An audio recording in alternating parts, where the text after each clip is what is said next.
Jessica, you brought up a great example this week that took a lot of brain trust to think about. And those of you who are online are going to learn a lot today because we have to deal with these people. And at the same time, we have to make sure we're protecting ourselves and our customers against the people that may not have the best intentions or may not be educated properly. And I'm not saying there's bad intentions, right? There just may be ignorance that we're dealing with. So, well, I'm going to start off while the crowd is building. There's a situation that came across my desk this week, and I think it's worth talking about. It was really simple. I told you about this last night. Mhm. We had an offer submitted, and it said in additional items, all appliances. And Like they physically typed in they typed all in appliances, all appliances in the additional term or the added items. personal items included. And I don't know what that means, all appliances. Jessica, do you have a toaster in your kitchen? Well, yeah, So would you call that an appliance? could be. If you Googled it, it's an appliance. How about a blender? Would you have a blender? That's an appliance. So was the intention to get the blender and the toaster? Probably not. No. So the buyer did the walkthrough the day of inspections and say, hey, where's the washer and dryer? Right? Now it's very clear. The contract is very clear. The washer and dryer is not included. Mm-mm. It's not. It says right there until you write something in that says all appliances, right? Too vague. Way too vague. And the problem is the agent who wrote it should have done a better job. And that's why I said in my note today, the agent who allowed that to be signed should have caught it too. So we can't just point fingers and say they made a mistake. They're bad because we let it go through. So we're bad too. Right? What we should have said is, no, I need you to clarify what is all appliances. So in the end, we ended up settling. I think we gave him $1,000 credit for a washer and dryer. But that's $1,000 that had we known, remember, if we known this, we wouldn't have done that. So this is real life real estate. Yeah, so my answer to our agent was, it sounds like the buyer's agent's going to buy the washer and dryer because the buyer's agent was wrong, right? But you've heard me say this before and I'll say it again. There's a thing called dead wrong or dead right. We could be dead right. We're right. But now prove it. It's easier to put $1,000 toward it than it is to say here the seller had to lose $1,000 they didn't have to lose because we didn't catch something that we should have caught. Right? So shame on us, partially. Shame on the agent who wrote it because they should have known better. But Yeah. shame on us. So my cautionary tale to us for this first example today is slow down and think. Read everything that's handwritten in that contract because anything handwritten overrides the pre-printed text. The pre-printed text says washer and dryer is not included. All appliances is arguably washer and dryer. It's also arguably a toaster and a toaster oven and a blender and a waffle maker and all the other crap you have under your counter, right? I don't think that was the intention, but I'm unclear. And the Right. cost to get it clarified is more expensive than the freaking appliance, right? Okay, that was just a time killer as the audience grows. We got a good audience now. So you want to start off with your situation? Let's start with you've got a listing, I have a listing in South and how did Tampa. you get that listing? They are a past client of mine, so A they can. past client. So you did a good job for the client. They hired you to sell their house.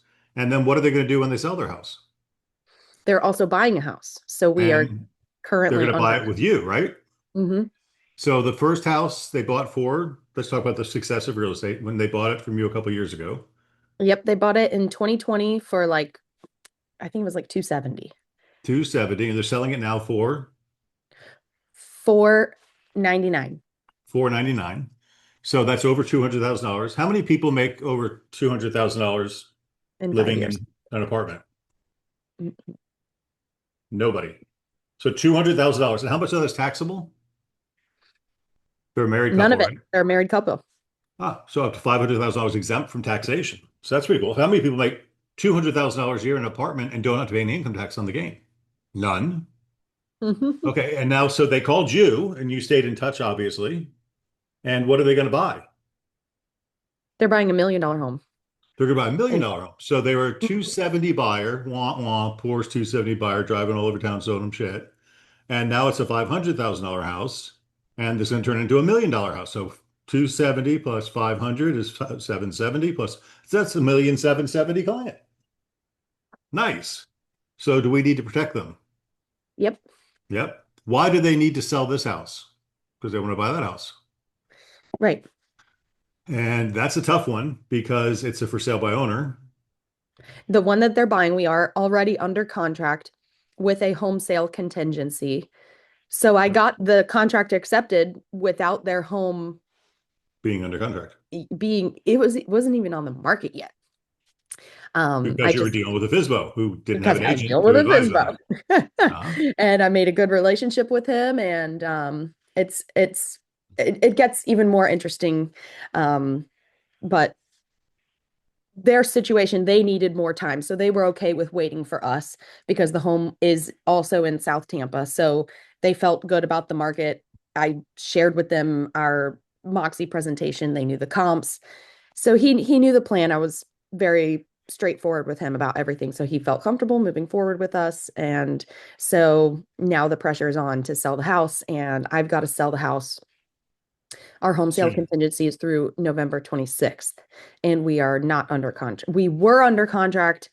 The contract fell through, and then this weekend we had a situation Okay. Let's where jump I into had that to call the situation. broker. I don't normally do that. I can normally figure things out on my own. Hey, This there's one no I'm shame in calling the figuring it broker. out. You No, called it's better. me, right? Mhm. And then I gave you some suggestions. Then what did I do? I second guessed Called myself too. Chris. And I called Chris also. So there had two people just to make sure we're doing it right because this gets very complicated. What do you see how complicated it gets? John, I Yeah. want to comment on your comment because you said, where's the FISBO moving? Always be looking for that referral opportunity. They might be moving out of state. You could have hooked them up. Who knows? But he's selling $1 million house. He's probably buying a pretty expensive house too. And that Yeah. referral fee could put gas in your car for a year. So, That's a good point. This is where I think sometimes it would benefit to slow down, but I didn't even I'm too busy. I didn't even think about it. But well, I he's know. been in And thank you Dallas. for being my guinea pig because you're on the hot sheet like at least twice a week lately with a listing or a sale or a closing or something. So you got a lot of stuff going on. I've been going And crazy. that's why I'm asking everybody to take a pause momentarily and slow down or reach out and say, hey, I need a second pair of eyes because this is odd. All Hmm. right. So I'm going to go through the notes. I took notes yesterday and I took a full page of Google Drive notes to outline the situation. So you've got a listing and you get an offer from an agent. Let's just call him We can Grant. set the time frame too. Okay. The time frame of the first offer was about 2 weeks ago now. Okay.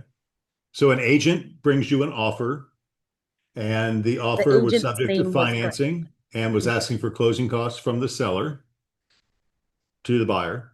Hmm. And so what happened with that offer? We tried to go back and forth, and we just couldn't come to terms. We were too Just far. We were still like 20 grand apart, so okay. couldn't make it happen. So that was 2 weeks ago. Had a good offer. Seller didn't want to come down. Buyer didn't want to come up. Deal's dead. Does that happen in real estate? Yep. Right. Now I'm going to bring in some of the, I'll call them Craigisms for now. It's never let it die on our side of the court, right? We try not to. But Right. sometimes sellers don't agree, sometimes buyers don't agree, but use those words. We don't ever want to die on our side of the court. And that doesn't mean you have to cow to their terms. It means you counter back. So this is my bottom line. At Right. least they say no instead of us saying no. So anyway, 2 weeks go by, and lo and behold, you get another offer on your listing. Yep. Isn't that great to be the listing agent? Because when the Yes. deal dies, you still have the listing. Cool. Okay. So 2 weeks later, um, let's call this realtor Jim, realtor associate Jim sets an appointment to show. And unbeknownst to you, I'm going to fast forward here a little bit. It's the same buyer who made an offer with Grant 2 weeks ago. All right, so let's talk about rules. Grant is showing property to, let's call the Frank, buyer Frank. What should Grant have with Frank? a BBA. They better have a BBA of some sort saying that if you buy this house, I get paid. Hmm. Okay, that house did not come to fruition. And now 2 weeks later, Frank is working with Jim. So what should Jim have with Frank? A BBA. A BBA. Interesting. So Frank looks like might have signed a BBA with more than one agent. Is And that I would is it? like to hear from the agents too in the comments. Yeah. Do you look at the buyer's name or what, or how am I supposed to know even if John Smith submits an offer 2 weeks ago with Realtor Grant, then I get a John Smith with Realtor Jim. How do I know whether or not that's the same person? And you're not the realtor police either. Yeah, and it's fair housing and everything. Like, who cares what their name is? Do they I have a don't care. pre-approval? Do they have a proof of funds? Yeah. Yeah, Yeah. they We'll did let both that one offers. go. I mean, Yeah, yes, a cursory check. Interesting. Frank Gonzalez or whatever his name is, same interesting. name, interesting, but it's not your job to police it because the real estate industry, the new settlement says seller pays seller agent, that's you, buyer pays their buyer agent. Hmm. Now, I'm not saying anything went wrong, but Grant, agent number one, may have had a showing agreement just to show one house for a 7 day period, in which case his buyer broker agreement or showing agreement would be expired and of no further force in effect. But it might have been a BBA for a year. I don't know. It's not my job. I'm not the police. I don't have a little Yep. badge on my shirt or a big S on my chest that says I'm here to protect the world. No, I'm going to do that. So anyway, Jim writes an offer from Frank, but Jim's offer is different. What was different about it? It's cash. It was all cash. So one was a financing. So here's an agent making advice to a buyer, and I don't know if the buyer needs financing or not. But Jim recommended, hey, why don't we go in all cash to make you look stronger and we'll submit your offer. But Frank submitted an offer all cash, but asked for closing costs. Well, the cash offer didn't have closing costs. Oh, the cash offer did not. Oh, that makes some more sense. Yeah, Okay. it was a great offer. Okay. I got to jump into my email now for this one because this is where it gets a little bit dicey. Not that one, Craig, over here. Inbox training. I had this open earlier, but I closed it for some reason. So to me, as the listing agent, I'm now 2 weeks apart from getting these offers. One offer came in low, financing, asking closing Mhm. costs. We couldn't come to terms. Great. Okay. 2 weeks later, I get an offer and I'm on a crunch time. I got to sell this house in the next 9 days. It's November 17th now. So a couple days ago, 10 days. I have 10 days to sell the house. I get a cash offer. Well, the FISBO seller of the house where I have the home sale contingency is frequently reaching out to me asking how the sale is going and asking for progress. So I let him know that we had received an offer that was low and we couldn't come to terms and we're still working on it. And he said, "You know what if I offer closing cost credit to this to your buyer seller to bridge the gap a little bit so that we can get this rolling. I'll give a little bit more money to them so that they can sell it for a lower price, still have the money to get into my house and we can move this thing along." And I was like, "Great. That is a huge blessing. We'll take it." So I talked to the sellers about it and they're like, "All right, let's do it." So this cash offer came in at the same price as the financing, but minus the closing costs, obviously, but with it being cash. Quick closing, quick inspection, like great. And then we get the closing cost assistance from the FISBO to bridge the gap. So that's where this offer was more doable. Um, so we have That's good virtually negotiating, by the way. You went to the FISBO seller to leverage that deal to make this sale happen, to give the seller more resources, not from this transaction, but from another one they're buying. Pretty Mhm. smart. That honestly, that FISBO guy, he was like, "I'll throw in some money to make it work." And I was like, "That's awesome." So let's Well, do he's it. smart. He needs to be out by the end of the month, and the end of the month is rapidly approaching. The chance of info, the best buyer available is the one that's under contract on your house today, Mm-hmm. because the chance of finding another buyer this fast is going to close as fast as yours is not very good. And he knows that. And it's, at $1 million house, it's costing $10,000 a month to live there.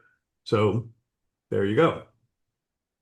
So Okay, that so so Jim that was submits an offer, and it looks like it's workable. great. Hmm. But he did two things, and I'm going to make a joke here, and it's don't take offense to it. But I ask you guys to please use email when you're negotiating. And Jessica, you did. Yeah. but you sent me a screenshot in a text. Well, I sent a screenshot of the offer I because know, I was going I to know. an open house. But I'm going to show you what I deal with just to get it off my chest. So I'm going to share my screen, and this is the offer that I get. And it's very interesting because it's something I haven't seen before. Me neither. And that's not the one I want. I want screen two. Well, let's just do this one, see what happens. All right. So can you see this? What are you seeing? I see your screen. I see it. The Okay, picture so this is a of this. screenshot of the contract, which is routed by text. And down here, it says other. Because when I read the text over here, I'm Do going to you want me to reference it. share my screen and make it bigger, or can you zoom in on that? I can't zoom in much. A little bit. It doesn't matter. The point is, there's an other box here, and it's called comp dash agent S arrow BB. So it's a compensation agreement, seller to buyer broker.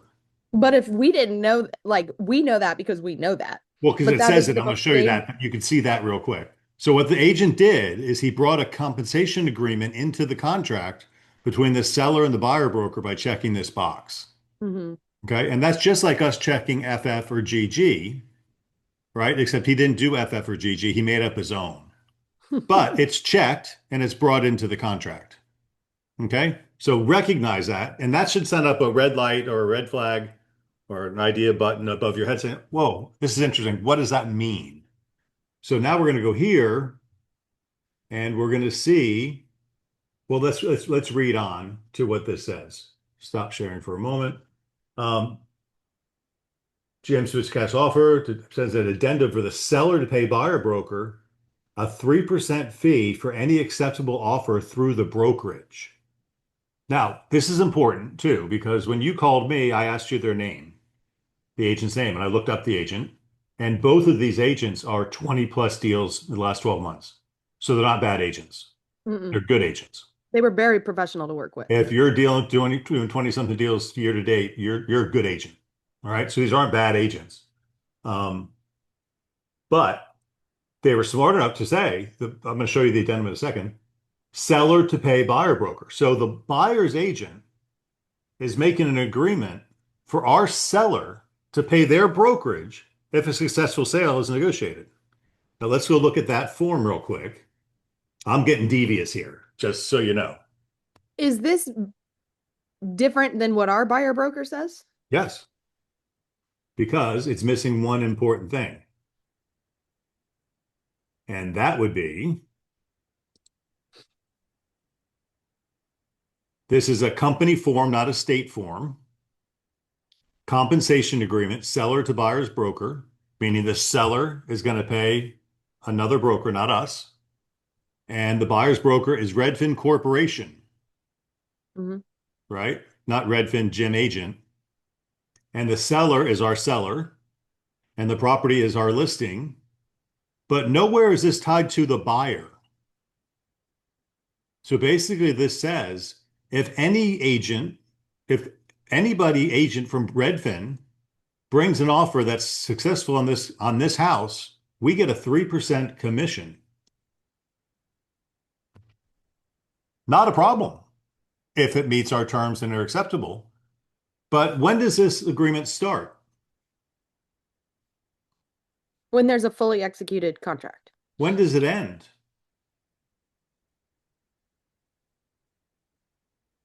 Doesn't. 30 days Where'd you see 30 days? term. This compensation agreement takes effect when a fully Okay, executed copy has been delivered to all parties and will within remain in 30 effect days. for Right. 30 days. Okay. So we've got a compensation agreement where our seller has signed, right? Seller has signed that they're going to pay Redfin a 3% commission if an offer is executed in the next 30 days. Okay, keep that in mind. So we're going to go back to the screen now. That's what this says. In addition to this, so what happened was, oh, let's get into the story. So I'm going to stop sharing my screen again. So the deal kind of dies between Jim's buyer, Frank, and our seller on the cash deal too, right? Right. We because we are only offering a 2% compensation and the buyer wanted a 3% compensation. So an extra 1%, 1% of 500,000 is 5,000 bucks.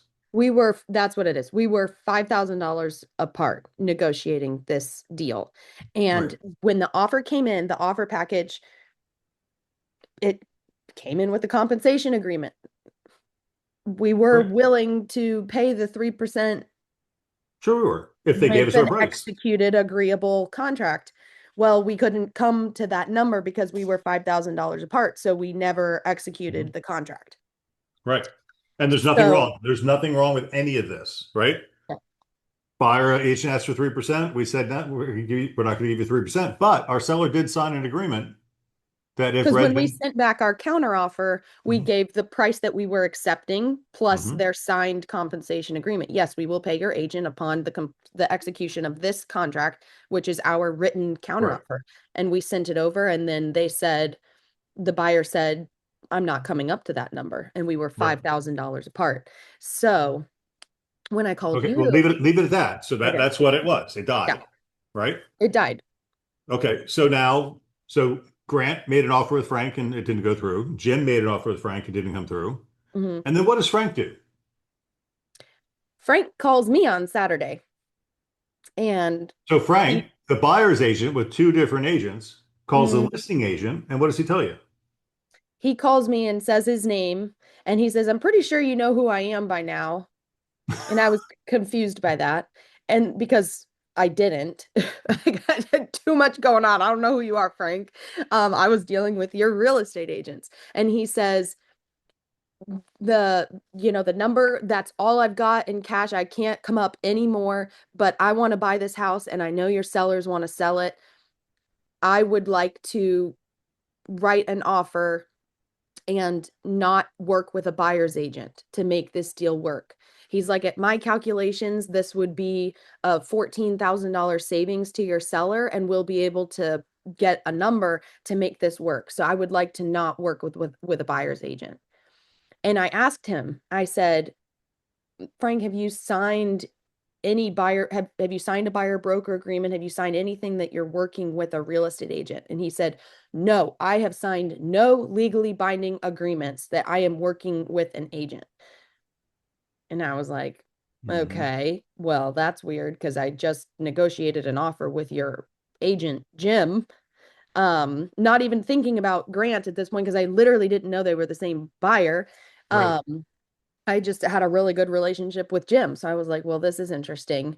Um, and then I think I was on my way to an open house. I just had a lot going on. So I called my dad, the broker, and I was like, so I just got an interesting phone call from the buyer because it made me very uncomfortable. I did not want to do this. I asked him, I was like, if we work together to make this work with no buyer agent commission, that means I also can't represent you as a buyer's agent. We would need to sign a no brokerage relationship. Exactly where I was going next. Yeah, I was like, do you feel comfortable representing yourself in the transaction? Do you have resources to get through an inspection? And he was like, yeah, I can look up inspectors. I can do it. And I was like, okay, I'm just thinking in my head of all the extra work I'm gonna have to write a new offer and I'm gonna have to do all this stuff. And I was like, this doesn't sound right. He's like, I haven't signed anything. So then I call my dad. And Jessica said she didn't feel comfortable calling Jim. And I said, I'll call Jim. Because you told me to say something, and when you said it, I just got a pit in my stomach, and I was like, nope, nope. And you said, okay, give me Jim's number. I'll call Jim. Yeah. So I looked up So Jim. Jim's a good agent. Jim's done 26 deals in the last 12 months. And I called Jim and said, dude, I don't know how to say this, professional courtesy. You've got a buyer that you wrote an offer on one of our listings. Your buyer has come to us directly and wants us to write the offer. And he says he's got no written agreement with you at all. And Jim said, pardon my French, bullshit. I've got a buyer broker agreement and I've got a commission agreement that was attached to the contract. I'll send you copies. Okay. So then, share screen. we get a signed buyer broker agreement. Jim sends me a redacted buyer broker agreement, but it's an exclusive buyer broker agreement written on this date, which is recent, between Frank, the buyer, and he said it's proprietary information because Redfin does their own shit. But if you scroll down, it is signed by Frank and The broker. the broker for Redfin. Hmm. Would that suffice to all of you as a buyer broker agreement? Does to Yeah. me.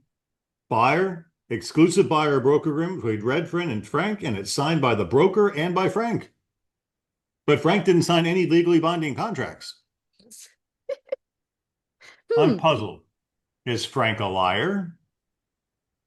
Yeah. And I never called Frank back. Well, no, let's think about that for a second because I've been talking about this for the last 2 weeks. Oh, I see. I I see. need y'all to explain what a BBA is. Let's be honest. All right. When you send out a contract package for signature in .loop, and Frank, maybe Jim submitted it all at one time. And what does Frank do? Click, click, click, click, click, click, click, click. Send. Did he know that he signed a buyer broker agreement Maybe for a not. period of time for this area, for any piece of real estate in this price range for this period of time? I don't know. I'm not saying he did or he didn't. I say Frank's a pretty good agent. I would assume Jim, yeah. when you assume it's an ask out of you and me, I would assume Frank or Jim explained what a buyer broker agreement was, but I can't say that. I know what Frank's going to say to a judge. But what's Frank going to say to a judge? You know it. I didn't know. I didn't know I signed that. Right. Mm-hmm. So now, we've got, So you we've told taken me almost a whole half hour just on this topic. don't let the deal die on your side. Don't let the deal die on your side. So now this is where I get to myself going, ooh, I'm getting a question here. Hey, Chris, got a second? So we go through the whole thing with Chris too, and we decide we don't want it to die on our side of the court. So we want to counter this offer. But what if the seller's already signed? A 3% BBA. A 3% BBA, the seller owes Redfin a 3% commission. If any agent, not just Jim, any agent from Redfin brings a buyer to this listing, Jim secured a 3% buyer broker agreement for any Redfin agent. Okay.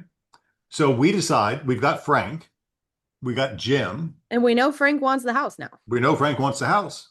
So we decide to counter back to Frank through Jim, because Jim brought us the latest offer. Frank's problem with Grant is Frank's problem with Grant. And we don't know Frank's problem with Grant We yet. don't know. We That's haven't not our gotten to that job. part of the story yet. It's not my job. It's somebody else other than me. Yeah, we So don't we even know decide this to is counter happening. We back. just know that Frank is working with Jim and Frank called me to try to cut Jim out. Right. And so we said, okay, we have a signed 3% compensation agreement, but if we're 5,000 off, if we could pay 2% Jim instead of 3. 2% instead of 3, we can make the deal work. So you guys said, let's put it back in Jim's court and let Jim be the one. Are you going to let this deal die over Well, no, 1%? we're going to put it back in, let's be technical. We're going to put it back in Frank's court. Frank's So court. the seller's going to counter to Frank. We accept your entire term, except we don't agree to pay 3% to your broker. You got to pay your broker 3%. We'll pay 2. So we had to get crafty in redoing the buyer or the compensation agreement because we had Right. already agreed to 3%. So we took the existing offer in writing and we crossed through the other compensation agreement, seller to buyer broker. We crossed through that. We checked the box below it and we named it seller to compensation agreement, seller to BB number 2. Do you And want then me we to took share my Frank's screen? or Jim's commission agreement, compensation agreement, and we added a number 2 to the title. So now it's a different document. This is really important. And then below that, Jessica entered a text box into the form that said, this form supersedes all previous versions, right? And we had the seller's initial that. So the seller initialed the name of the form change, the seller initialed the text box. Then we crossed through 3%. We wrote in 2%, had the seller initial that. Now we send back a counteroffer to Jim to present to Frank. Does Jim have to present the counteroffer? Yeah. Yeah, Florida law, you have to present all written offers. Now we have a written offer that Jim has to present. Now, who's in the way of this deal? So that would put Jim in the way. Yeah, Frank's going to know, oh, they accepted my deal. Oh, but you don't get 3%, you only get 2%. I don't know what happens after. Oh, I do know what happened after that because, well, let's talk about that too before, because we're out of time already. But Yeah. um, And I Lauren can't, said use our own compensation agreement in the counter. But if we do that, Lauren, the Redfin one still stands. only if That it's signed by the seller. Oh, no, yeah, you're right. No, in the exam, that's why yeah, we had to change the one we had because that one lived on for 30 days. that one lives on. Yeah, with a fully executed contract. So we couldn't do that. So we had to get So made sure that one died a natural death. mhm, So we killed that one by renaming the form to number two and said the number two supersedes all previous versions. And that's where don't feel any shame. Gotcha. Good. Don't feel any shame calling a manager to help you walk through it, right? What's our famous it line? took It's three of hard to us to read the figure it out. prescription when you're inside the bottle.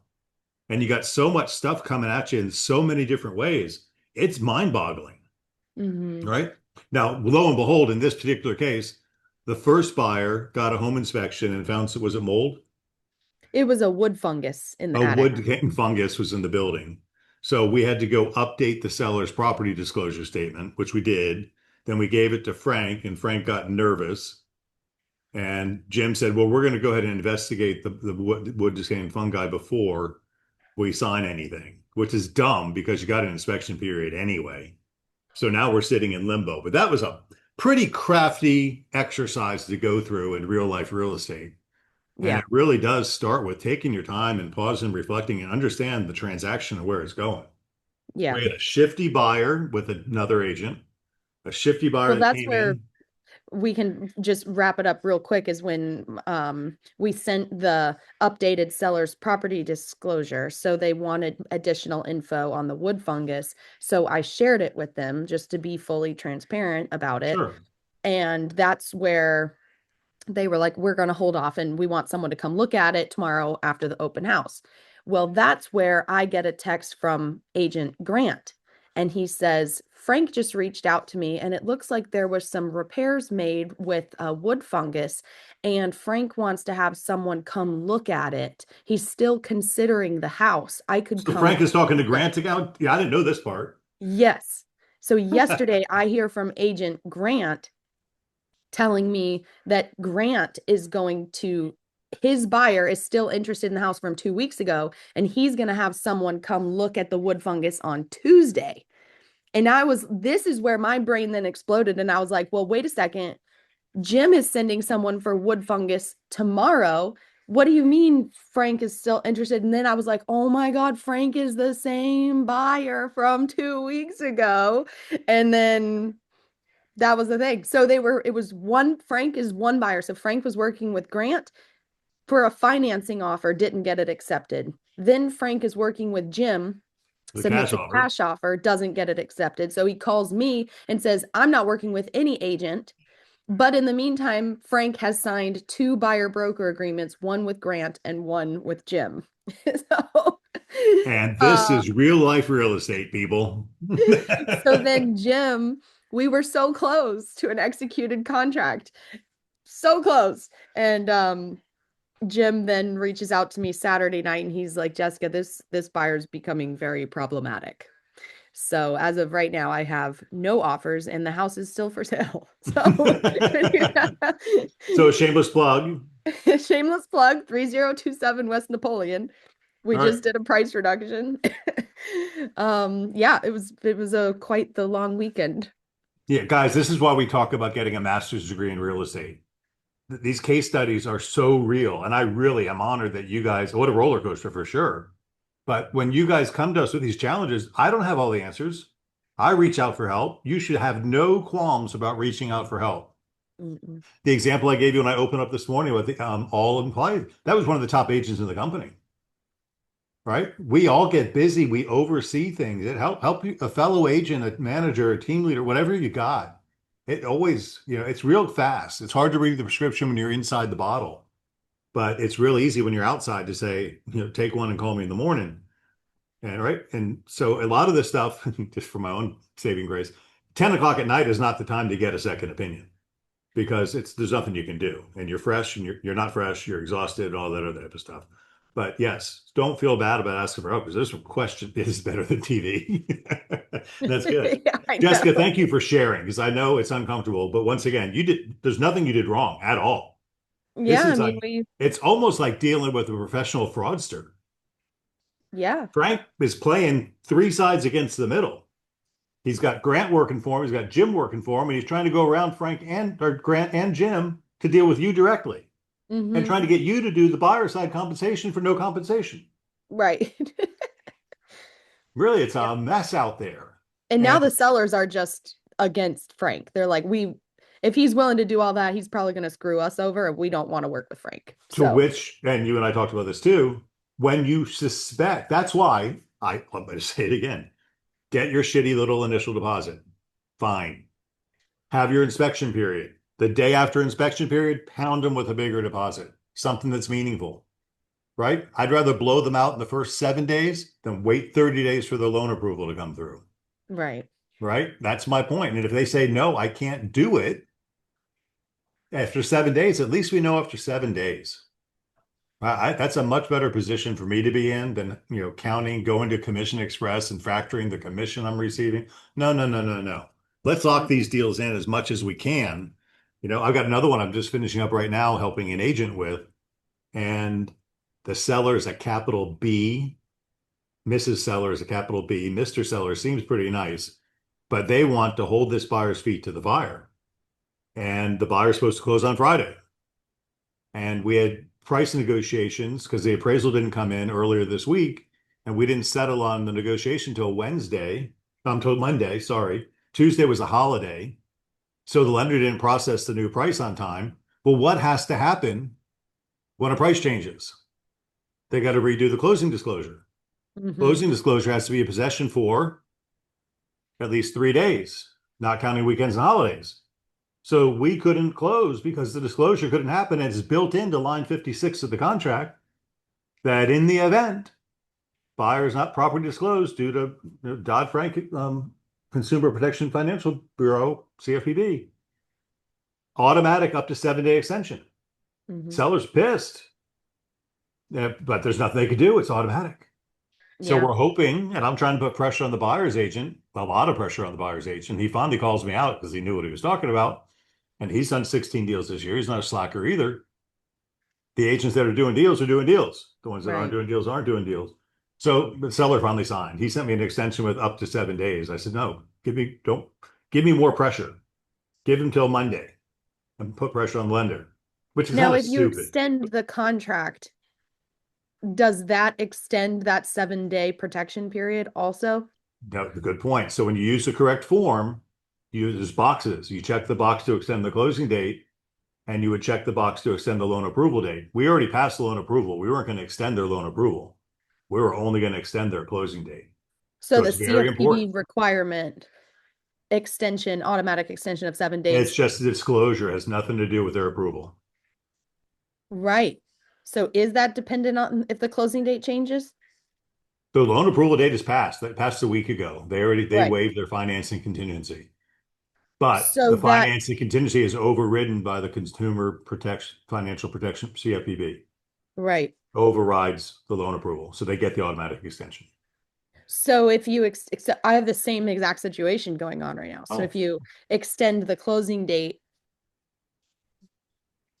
as and long not as the you do loan not approval. extend the loan approval date, you're good. Okay. Right? If it's, and here's how I always look at it. Are we representing the buyer or the seller? Right. I'm representing the buyer. Okay, then you want to extend the loan approval date to give them wiggle room in case something changes. And So the CFPB requirement is based off of the loan approval date, not the closing no, date. it's a closing date. So if you extend the closing date, then it does extend the CFPB You don't requirement. even have to extend the closing date for CFPB. It's automatic up to seven Right. days. But if you do, because title and The, lenders the want, loan approval date does not follow the closing date. The loan no, approval date is X and the closing date is Y. If you but this, extend Y, it does not automatically extend X. Right. If you want X to trail, you need to extend X and Y. Yes. Now, once again, even if the represent the buyer, I don't necessarily want to give them out to the contract. They made a decision. They want the house. Yeah. I'm working with one with Suncoast Credit Union and they're This just is a taking their credit sweet union time. too. Credit Yeah. unions are a little different because It was they're salaried. Veterans Day and then someone was out sick and it's like, okay, just because you're sick doesn't mean we don't have a closing date. Right. So And no discount to credit unions because they're wonderful lending institutions, but their loan officers are employees. They go home at 5 and they come yeah, back in at yes, 9. yes, they do. And on the weekends, they get weekends off and they get holidays off. When you deal with a loan officer who's a 1099, they answer their phone at all hours of the day, including weekends and holidays, because they need to get paid. Right. So it's a little different exercise. So, have your relationships. Okay, we're way over time, but Now we're 10 minutes over, yeah. was that a good exercise? You had other comments in there, so it was good. All right, Jessica, thank you for sharing because really, it's a complicated mess, and I'm There's not secrets afraid to right say there. I needed help with it too. Right? I mean, I know what to do. You know what to do, but it helps to collaborate with somebody else to say, okay, now we both agree. It Mhm. adds clarity, and we're dealing with big, big, big decisions. I mean, this is a 1,700,000 client. That's a pretty good client to have. Yeah. Cool. So what I learned from this is that um the contract is, yes, it's contingent upon a compensation agreement being signed, but don't, as the listing agent, don't share the compensation agreement back to the agent Until the price until is you agreed have upon. a fully executed contract. Yes. So I received another offer over the weekend on a different property, and I did not send back the compensation agreement Right. until Well, I had a fully executed contract. So that's what I see, learned. I love it. I mean, yes. Well, they're all recorded, Pamela. So the series is recorded. It's like Netflix. You can go binge watch when you want to. All right, All right, everybody. guys, Thank you. 9:45-ish. Thank you very much. We have business broker meeting tomorrow at 9 o'clock, then your individual team meetings at 9. Managers, we have you at 11 o'clock for a preview for a new Moxie update that we're going to release to the agents next week. So lots of stuff we're moving. Contracts are coming in. Do you guys notice that every day last week we had double digits on the hot sheet? Which is awesome because November usually starts slowing down a lot, and to have double digits every day is a good, good sign. All Mhm. right, everybody. Thank you very much, Jessica. Thank you. Thank you. Okay. Bye. Bye.